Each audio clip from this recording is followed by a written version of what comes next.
On est au 9e dars, c'est ça? À la 9e leçon. Bismillah. Inna alhamdulillah.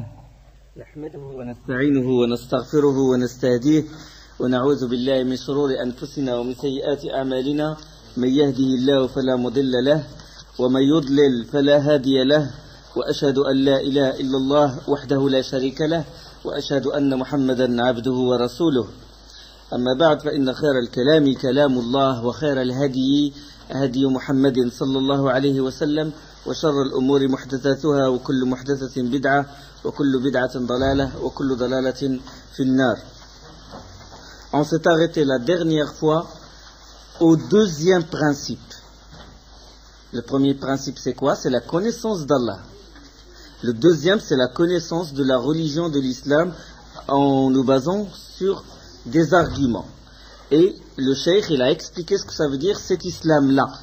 L'islam il consiste en la soumission complète à Allah seul et unique. هو الاستسلام لله بالتوحيد والانقياد له بالطاعة, et à se laisser guider, orienter par lui avec obéissance, القياد بالطاعة, et bien sûr en s'éloignant, en se désavouant, en rejetant le shirk, l'association et ses adeptes. C'est ça l'islam. L'islam qu'aime Allah subhanahu wa ta'ala. Et on a dit qu'il y a deux sortes d'islam, deux sortes de soumission. La soumission universelle ou ontologique, et la personne n'en échappe. Même le mécréant, il est soumis, il ne peut pas faire arrêter son cœur, il ne peut pas diminuer sa température de moins de 37 degrés, ni la faire augmenter. C'est Allah qui fait ça. C'est Allah qui le gère, qui administre ses affaires, c'est Allah qui contrôle tous ces appareils digestifs, etc. Et ça, c'est soumission, ce qu'on appelle l'islam ontologique, universel. Allah, il en parle, il dit أَفَغَيْرَ دِينِ اللَّهِ يَبْغُونَ وَلَهُ أَسْلَمَ مَنْ فِي السَّمَاوَاتِ وَالْأَرْضِ طَوْعًا وَكَرْهًا وَإِلَيْهِ يُرْجَعُونَ. Allah, il dit, désire-t-il autre chose que la religion d'Allah, alors que ce qui est dans les cieux et sur la terre lui est soumis, de gré ou de force, et que vers lui ils seront ramenés, comme Allah dit subhanahu wa ta'ala dans Surat Al-Imran, la Surat 3 et le verset 83. Donc on a dit que le fait de reconnaître cette réalité, qu'on est soumis, que c'est Allah qui contrôle notre vie, que c'est Allah qui fait qu'on voit, qu'on mange et qu'on respire, c'est Allah qui dirige tout notre corps, etc., qui fait fonctionner notre corps. La reconnaissance de cette réalité ne suffit pas de faire rentrer la personne en islam. Il faut qu'il se soumet religieusement. Parce que Iblis, qu'Allah le maudit, il dit Rabbi bima aghwaytani la uzayyinanna lahum fil ardi wa la aghwiyannahum ajma'in. Iblis, qu'est-ce qu'il dit? Satan, il dit oh mon Rabb. Quand il dit oh mon Rabb, ça veut dire il reconnaît qu'il est son Seigneur, il reconnaît qu'il est le roi, Allah subhanahu wa ta'ala, qu'il gère l'univers et que c'est lui le créateur. Donc il reconnaît l'islam ontologique, universel. Il le reconnaît. Mais qu'est-ce qu'il a fait? Il ne s'est pas soumis religieusement. D'accord? Donc il a dit oh mon Rabb, oh mon Seigneur, parce que tu m'as induit en erreur, eh bien je leur enjoliverai la vie sur terre et les égarerai tous. Parce que tu m'as induit en erreur, ça c'est un argument que lui il donne. Parce qu'à chaque fois qu'on commet un péché, on dit c'est Allah qui m'a induit, c'est Allah qui m'a poussé à faire ce péché, c'est Allah qui a voulu que je le fasse. Hein? D'accord? Shaitan aussi il a pris cet argument-là. Donc il reconnaît la réalité universelle. Donc, c'est l'islam religieux c'est l'islam religieux, la soumission à Allah subhanahu wa ta'ala en se soumettant à ses prescriptions, c'est là qui fait rentrer la personne au paradis. C'est ça qui fait rentrer la personne au paradis. Et on l'a défini, il l'a défini le cheikh, il a dit, il consiste en la soumission complète à Allah, unique, à se laisser guider, orienter par lui avec l'obéissance, wal-inqiyadu lahu bit-ta'a, wal-khulusu min ash-shirk, et à sauvegarder sa conviction, ou exclusivement, et sa fidélité en s'éloignant et en rejetant et en déniant le shirk, l'association et les adeptes et les associateurs. Donc c'est ça l'islam global. Et on a dit que cet islam global général, il comporte 3 degrés. D'accord? Il comporte l'islam, il y a l'islam général, qui est la soumission totale et le dévouement à Allah subhanahu wa ta'ala et l'éloignement du shirk. Et cet islam global, il regroupe un islam spécial qui est le premier degré. Le deuxième degré, c'est l'iman, la foi. Et le troisième degré, c'est l'ihsan, c'est le perfectionnement ou l'amélioration de la foi. D'accord? Et Cheikh, il a dit, chaque degré comporte des piliers. Plus on avance dans les cours, on va éclaircir les choses. On va dire quelle est la différence entre l'islam et l'iman, ou l'iman et l'ihsan. On va éclaircir ça, Inch'Allah, bidnillah. Mais il faut avancer avec moi doucement, pas à pas. Et non pas à la fin vous vous posez les mêmes questions parce que vous n'avez pas suivi les cours régulièrement.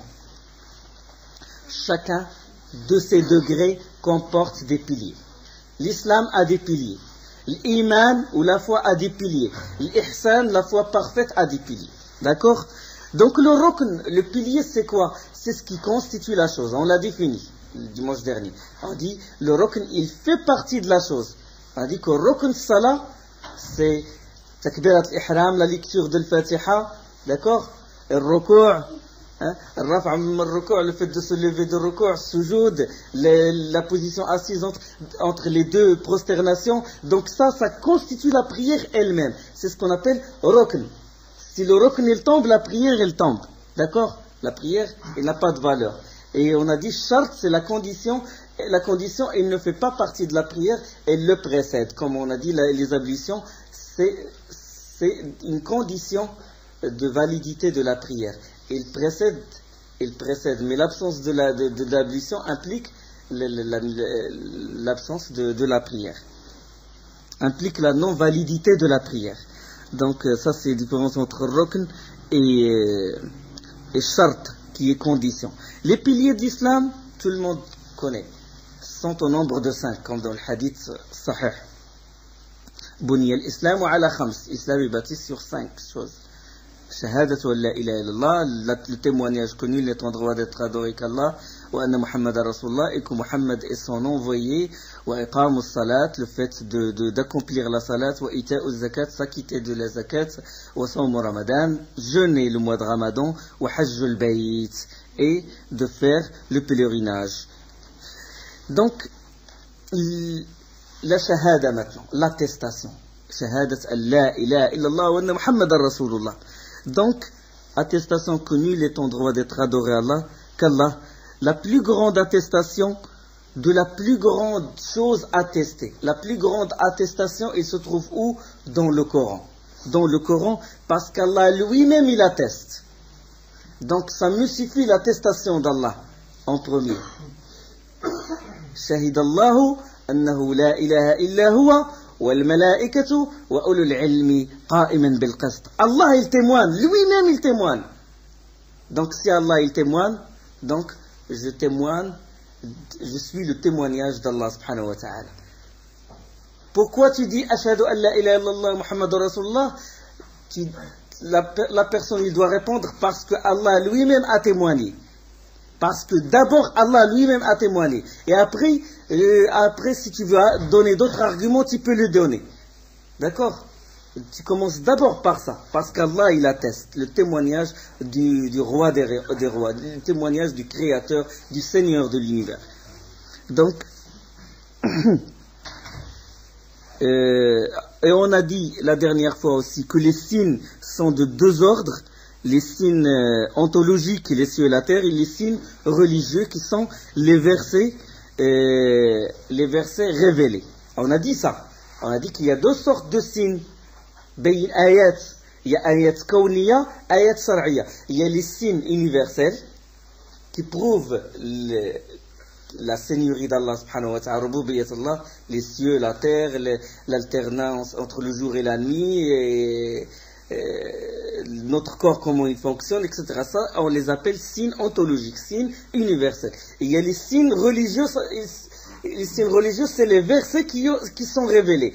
Les gens de la sunna et de la communauté, ils réfèrent d'abord aux signes religieux. D'accord? Et il leur suffit le témoignage d'Allah. Ça suffit. Il leur suffit. Allah, il révèle dans le Coran, authentique, préservé, il dit, il témoigne que nul n'est en droit d'être adoré que lui. Donc, les gens de la sunna, les vrais croyants, ils se basent sur les signes révélés. D'accord? سنريهم آياتنا في الآفاق وفي أنفسهم حتى يتبين لهم أنه الحق أولم يكفي بربك أنه على كل شيء شهيد. Allah il dit dans le Coran, nous leur montrerons nos signes dans l'univers, donc signes ontologiques, kauni, universels.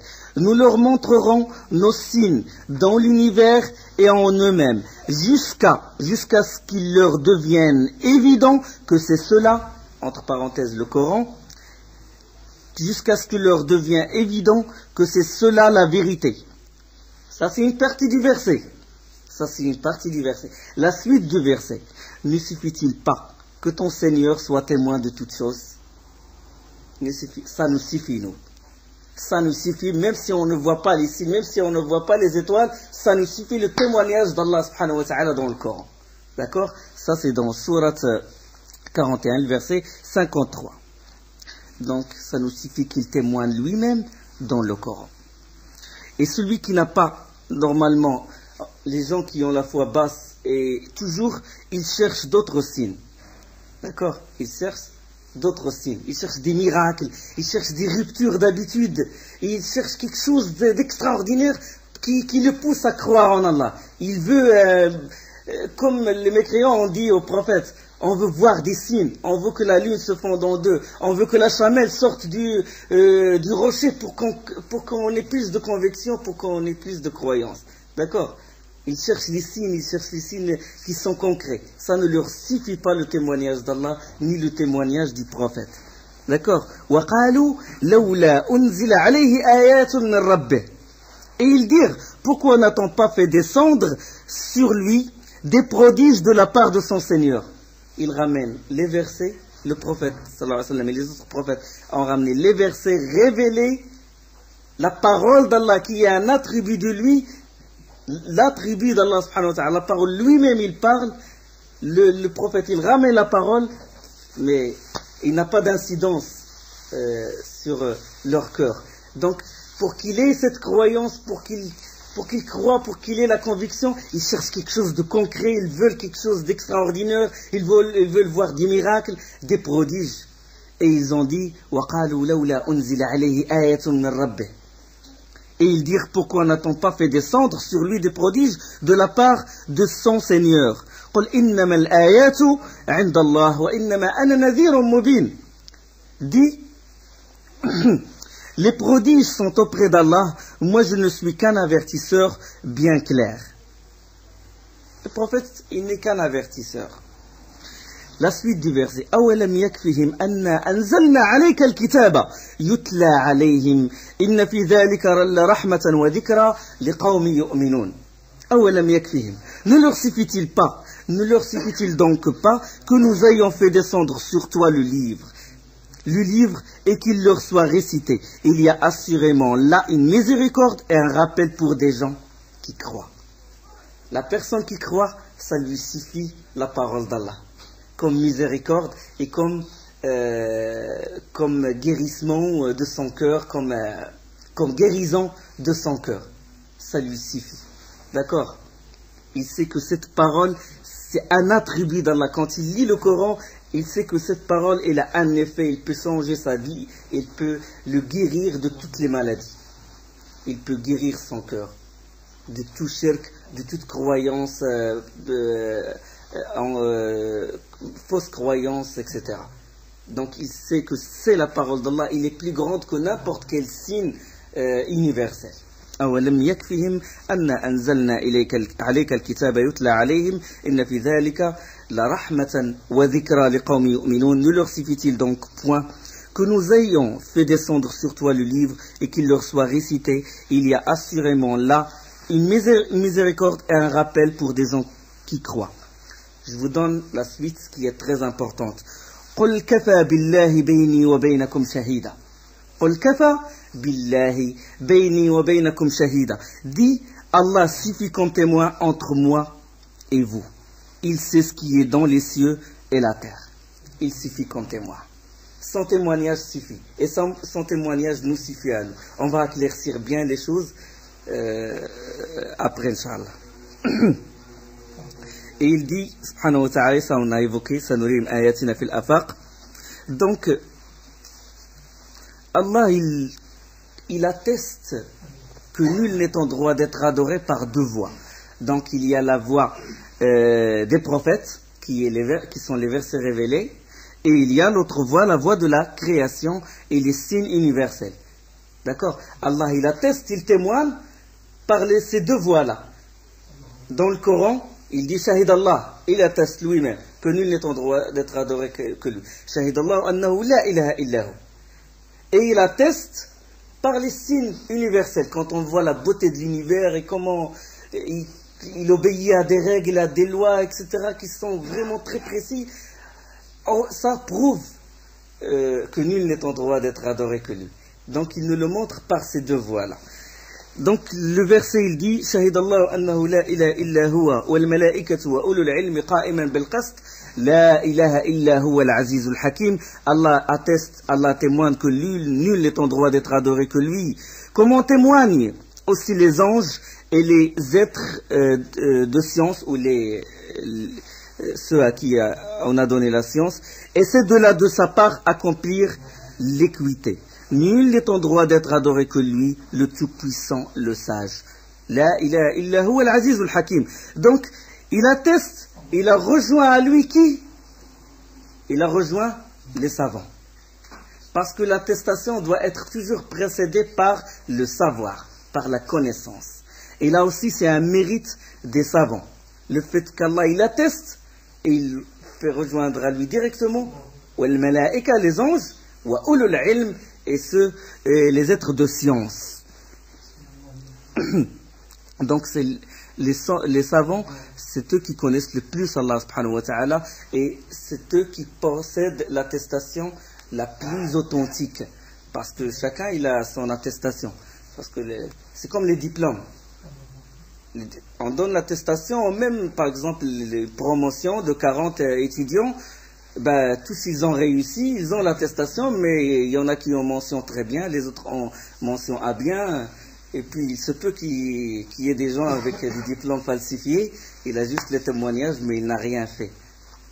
Il n'a pas assisté au cours, il n'a fait aucun effort durant l'année, à la fin de l'année, il a falsifié le diplôme et il l'a donné à l'entreprise pour qu'il rentre. Donc c'est un diplôme falsifié et n'était pas précédé par quoi? Par la connaissance et par l'acte. Il n'était pas présent dans les cours. Témoignage. La ilaha illallah, Muhammadur Rasulullah doit être précédé par la connaissance et doit être précédé par les actes. Quand tu dis la ilaha illallah, ça veut dire que je n'adore que lui, ça veut dire que je me prosterne devant lui, que je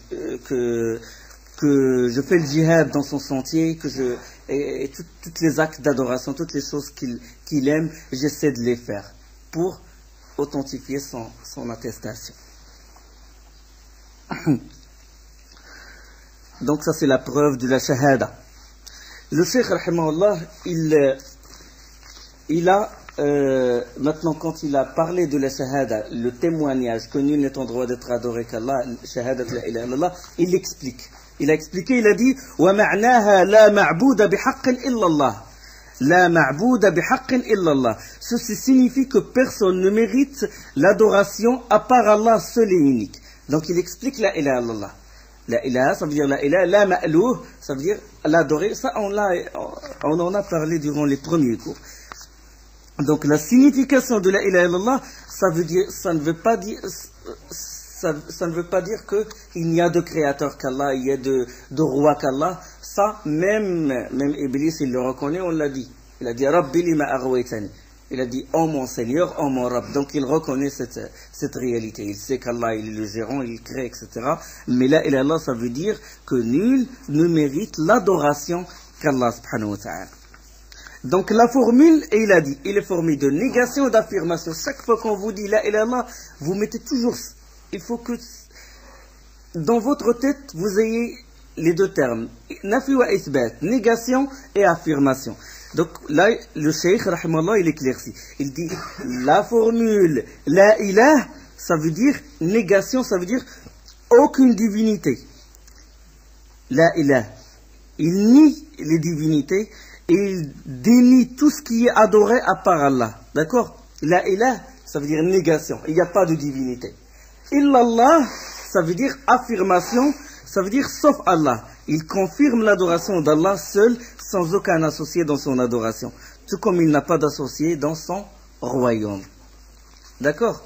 Donc, nafi, négation, il n'y a pas de divinité. Sauf Allah qui est en droit d'être adoré. Mais maintenant, il y a une question qui se pose. C'est qu'on trouve dans le Coran, dans la Sunna, dans la Sira du Prophète sallam, qu'il y a d'autres divinités, ça existe. Et même dans le Coran, Allah il en parle, comme dans Surat Hud. فما أغنت عنهم آلهتهم التي يدعون من دون الله لما جاء أمر ربك.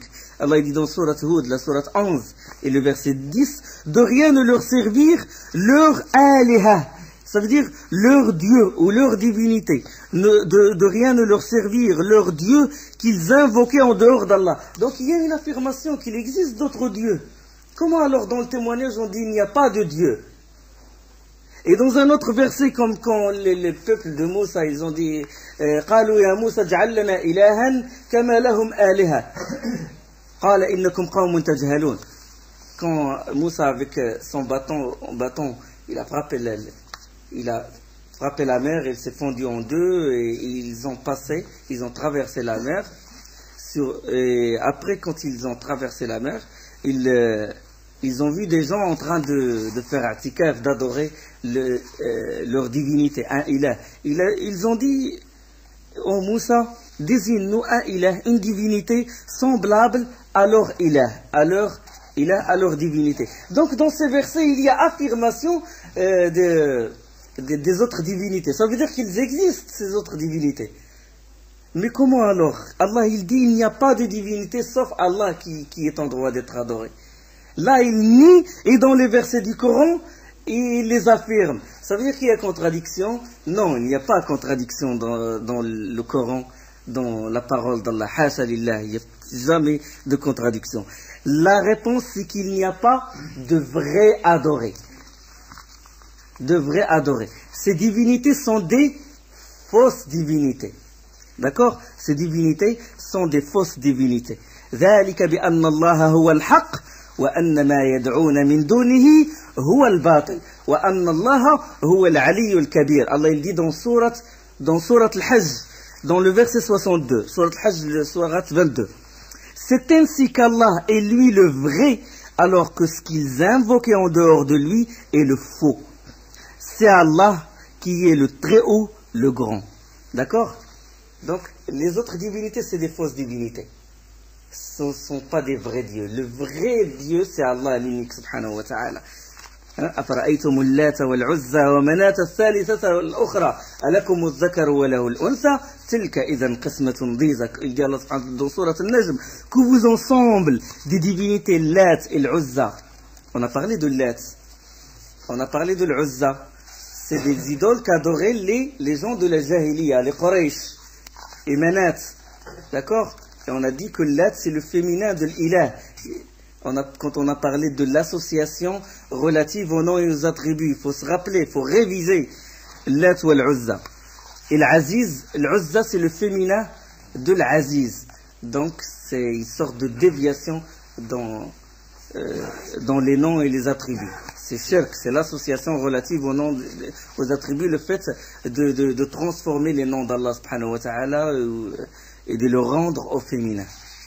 Allah il dit que vous ensemble des divinités Lat et l'Uzza, ainsi que Manat, cette troisième autre, sera-ce à vous le garçon et à lui la fille, que voilà donc un partage injuste. Et Allah il dit dans le reste, in hiya illa asma'un sammaytumuha. Ce ne sont que des noms que vous avez inventés, vous et vos ancêtres. Allah n'a fait descendre aucune preuve à leur sujet, ils ne suivent que la conjecture. Dans Surat 53 et les versets du 19 jusqu'à 23. Donc ce ne sont que des noms. Vous avez innové ces noms. Ils n'ont aucune vérité, ils n'ont aucune réalité, aucun fondement religieux. D'accord? Donc c'est des fausses divinités. Comme a dit Youssef, إن هي إلا أسماء سميتموها أنتم وآباؤكم ما أنزل الله بها من سلطان إن الحكم إلا لله أمر ألا تعبدوا إلا إياه. Youssef alayhi salam, quand il était en prison, qu'il faisait le da'wa, il invitait ceux qui étaient avec lui à l'islam, il leur a dit, vous n'adorez en dehors de lui que des noms que vous avez inventés, vous et vos ancêtres, à l'appui desquels Allah n'a fait descendre aucune preuve. Donc c'est des fausses divinités. D'accord? Et là, Cheikh, rahimahullah, il donne davantage d'explications. Donc il a expliqué le témoignage, le shahada. La ilaha illallah, ça veut dire négation, qu'il n'y a pas de divinité. Et s'il existe, c'est des fausses. Donc il n'y a pas de divinité. De divinité. À part Allah, sauf Allah, qui est l'unique, qui est le vrai adoré, qui mérite qu'on adore. Donc négation et affirmation, retenez ça. Il faut bien retenir ça. Nafi wa isbat. Chaque fois qu'on dit le témoignage, vous dites Nafi wa isbat. Je nie. Je nie les autres divinités. Je nie les lois des mécréants. Je nie leur mode de vie. Je nie leur fête. Je nie. J'affirme. J'adore Allah. Je me soumets à lui. Je me soumets à ses lois. Je fête les fêtes qu'il a légiférées, qu'il a recommandées. Je suis son prophète. Négation et affirmation. Toute la religion, elle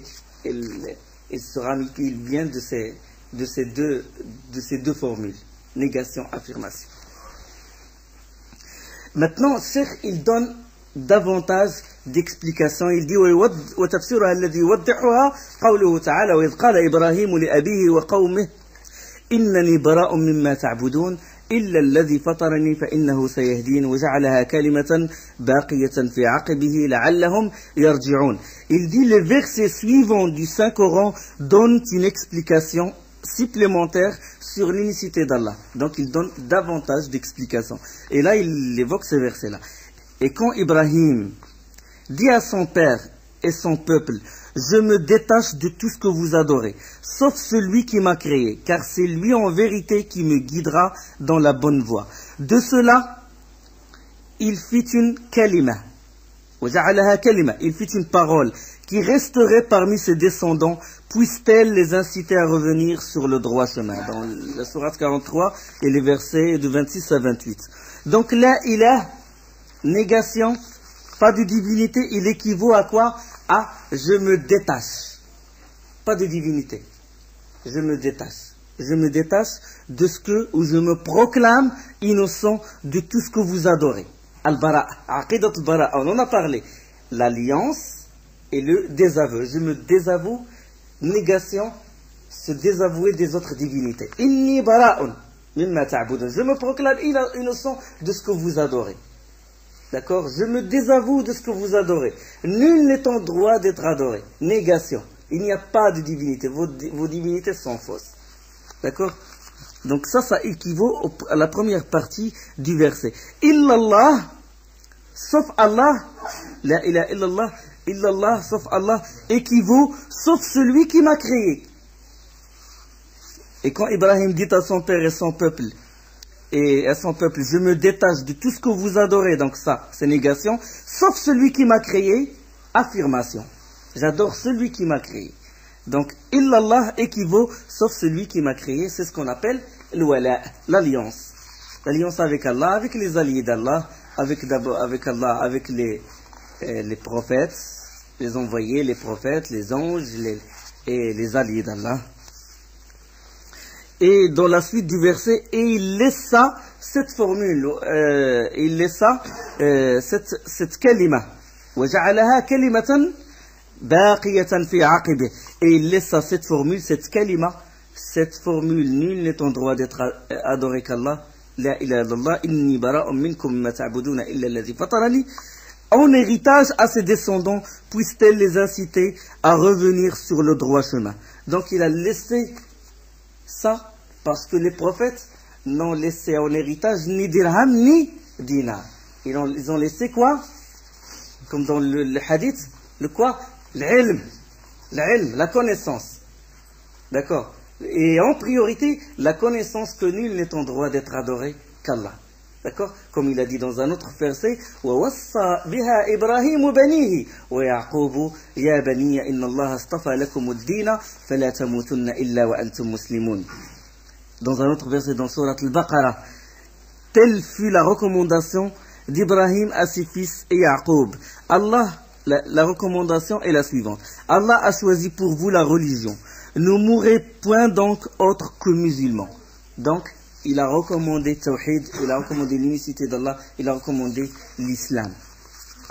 وَجَعَلَهَا كَلِمَةً بَاقِيَةً فِي عَقِبِهِ لَعَلَّهُمْ يَرْجِعُونَ. De cela, il fit une kalima, une parole, la bonne parole. ضرب الله مثلا كلمة طيبة. Allah a donné comme parabole une bonne parole, كشجرة طيبة, comme un bel arbre, أصلها ثابت, bien ferme sur terre, وفرعها في السماء, sa base est ferme, bien enracinée, وفرعها في السماء, et ses ramifications ils vont vers le ciel.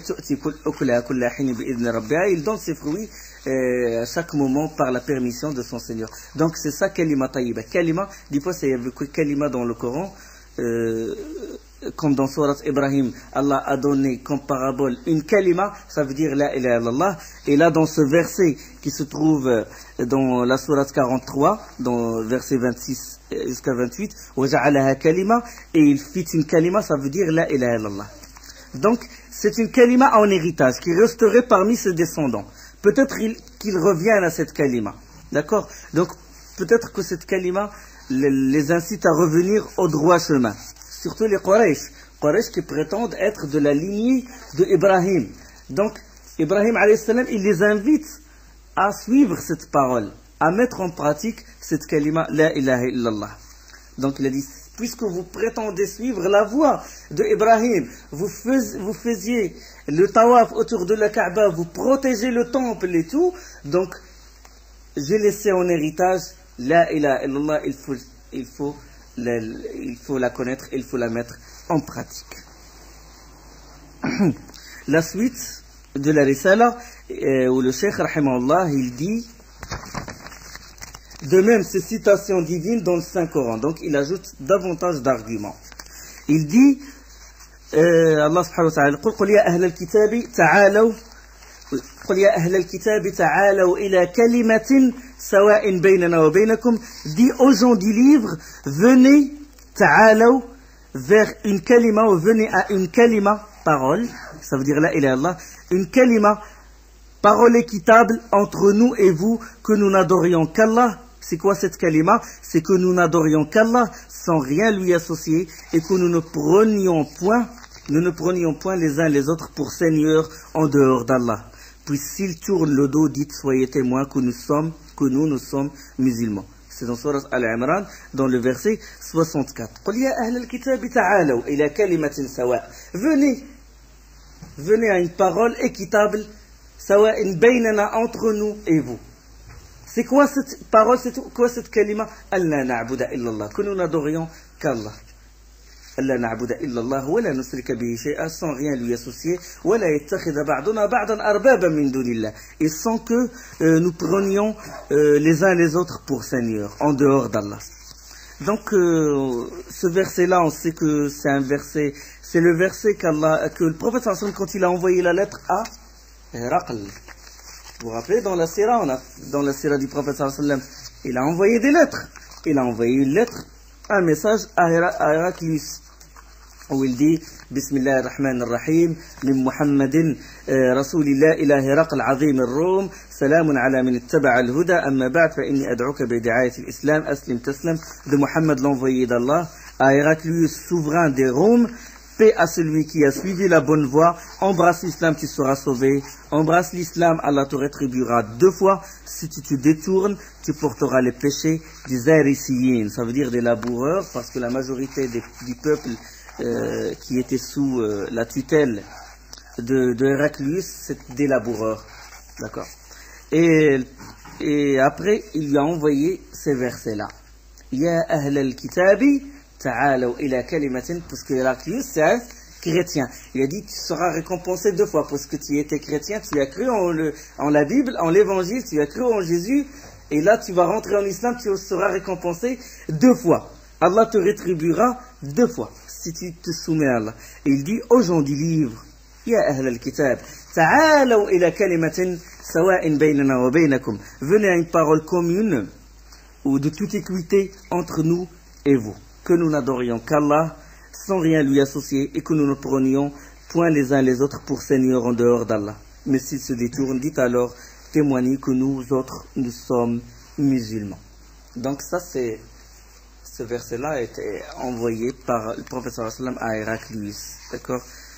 Dans les livres d'exégèse, c'est un verset qui a été révélé quand la délégation de Najran est venue voir le prophète sallallahu alayhi wa sallam. Et quand le prophète sallallahu alayhi wa sallam leur a envoyé une lettre et tout, Najran c'est une région du Yémen. Les chrétiens, ceux qui vivaient au Yémen, révisaient la sira du prophète sallallahu alayhi wa sallam. Ils sont venus le voir. C'était une délégation de 70 personnes avec les 3 notables. Et ils ont discuté avec le prophète sallallahu alayhi wa sallam, ils ont parlé à propos de Jésus, que le prophète sallallahu alayhi wa sallam leur a dit, passez le lendemain. Et puis le lendemain, le prophète sallallahu alayhi wa sallam a reçu la révélation, Inna mathala Isa inda Allahi ka mathali Adama khalaqahu min turab, thumma qala lahu kun fayakun. La semblance pour Allah, Jésus est comme Adam qu'il créa de poussière, puis il lui dit sois, et il fut. Et c'est là où le reste du verset, Al-Haqqu min rabbika fala takum min al-mumtarin. La vérité vient de ton Seigneur, ne sois donc pas du nombre des sceptiques. فمن حاجك فيه من بعد ما جاءك من العلم فقل تعالوا ندعو أبناءنا وأبناءكم. Et si l'on t'oppose là-dessus des arguments après ce que t'est venu de science, dit, ou tu n'as qu'à dire ta'alaw, venez, appelons nos fils et les vôtres, ta'alaw nad'u abna'ana wa abna'akum wa nisa'ana wa nisa'akum, nos femmes et les vôtres, wa anfusana wa anfusakum, nos propres personnes et les vôtres, puis proférant exécration réciproque en appelant la malédiction d'Allah sur les menteurs. Et quand le prophète sallallahu alayhi wa sallam il a su qu'ils n'ont pas voulu se soumettre, ils n'ont pas voulu croire que Jésus est comme Adam, il l'a créé, que c'est un prophète et c'est un serviteur d'Allah, c'est un être humain. Quand le prophète sallallahu alayhi wa sallam il a vu qu'ils ne l'ont pas obéi, il a ramené le Hassan ou le Hussein, ses petits-enfants, et Fatima radiallahu anha, et il a dit voilà, on va se livrer à cette exécration, à cette profération exécrable. Ça veut dire que on doit, chacun, il dit qu'Allah le maudit s'il est menteur. Qu'Allah il maudit le menteur. Et là, ils se consultèrent et ils ont vu que le prophète sallallahu alayhi wa sallam était sérieux. Ils ont dit écoutez, il y a beaucoup de signes qui nous disent que c'est un vrai prophète, et si on se livre à ça, si entre nous on ramène nos familles et tout, qu'on dit qu'Allah maudit le menteur, eh ben, s'il s'avère qu'il est le vrai, c'est le prophète, le véridique, ben, il ne restera de nous sur cette terre ni poils ni cheveux, ça veut dire sans qu'Allah nous l'anéantisse. Et ils ont eu peur et ils n'ont pas voulu se livrer à faire cette profération. Et après ils ont dit nous acceptons. C'est ce qu'on appelle en arabe le mubahala. Ça veut dire qu'Allah il maudit le menteur. Et ils ont accepté de payer le tribut au prophète sallallahu alayhi wa sallam et ils ne l'ont pas combattu.